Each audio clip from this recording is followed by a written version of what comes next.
hey, I know to win, I have to practice this, right? Because a lot of people get wrapped up in this dark energy and they get so consumed with it that they forget what it is that makes them great at what they do. So they forget their skill set. They forget they got to put in the reps.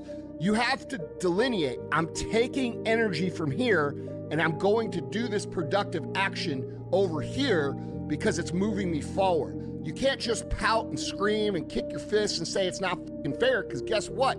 It isn't fucking fair. It's never gonna be fair. It's never been fair.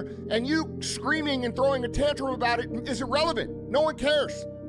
The world doesn't care. God doesn't care. Your family doesn't care. It's not fucking fair, motherfucker. Get that through your brain. Okay, now take all of the negative shit, all the shit your parents said, all the shit your cousins said, all the shit your friends and family said, all the laughter, all the doubts, all the eye rolls, all the shit your girlfriend said, and start to remember that shit.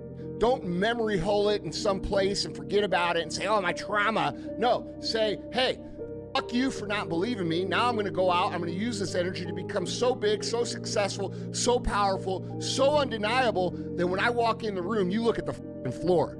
That's what you wanna be. Your life was basically the perfect grounds for training for where you need to go in your life. All the beatings, all the bullying, all the, you going through learning disabilities, all the struggles. It was the absolute perfect training ground for you to go to where you need to go. And that's how I started looking at my life versus woe is me, poopy pants, kick a rock down the street mentality. It was, nah, God just hooked you right the up. You gotta be willing to do the work. You can speak about it all day. The easiest thing in the world to do is to complain, blame, and quit and settle.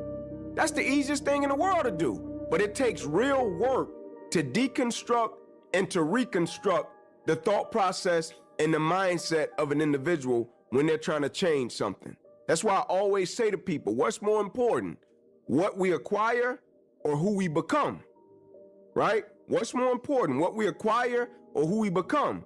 Materialistic, superficial, it's cool. But the people that we become, the thoughts we think, the words